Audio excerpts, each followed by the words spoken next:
Italy. It's a place that means so much to so many. The art, the culture, the beaches,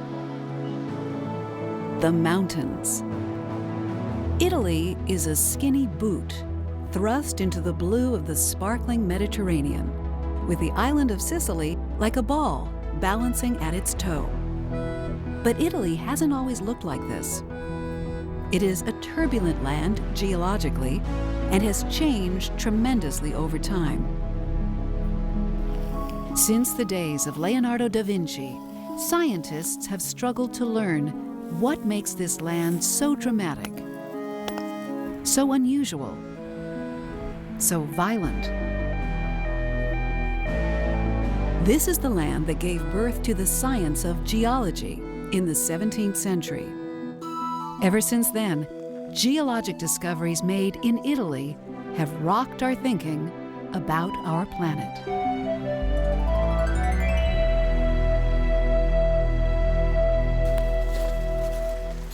Vedi, Sandro? It's a sunny day in early spring.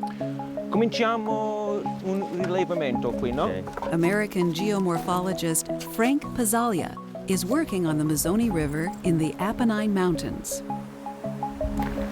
With him is an Italian student, Sandro Mariani.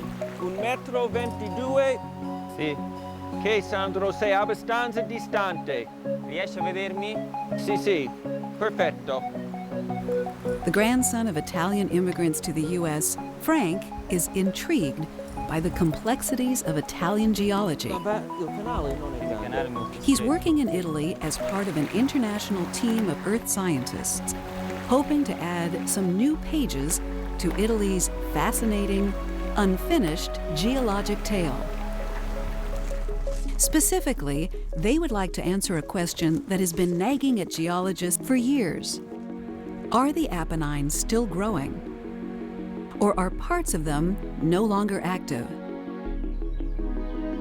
There's an opinion among many geoscientists that the front of the Apennines are dead, that they are no longer growing tectonically. Now, this is not shared by all geologists.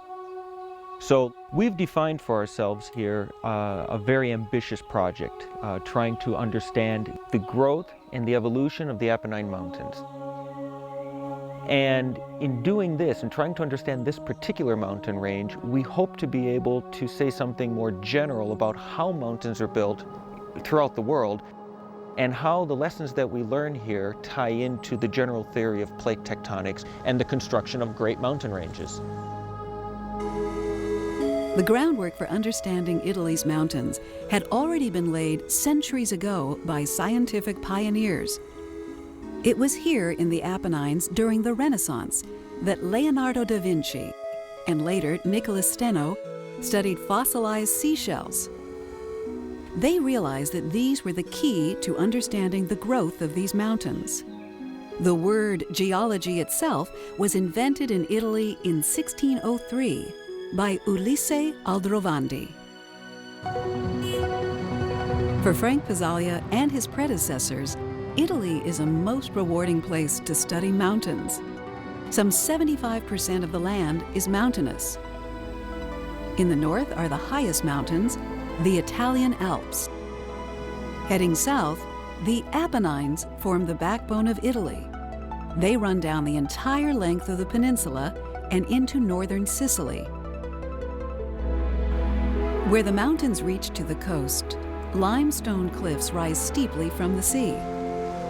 The colorful towns of Cinque Terre in northern Italy are stacked among these cliffs.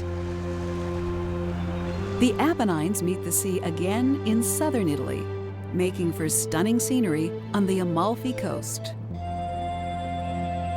From Sicily to the Alps, Italy's mountains are a steady presence.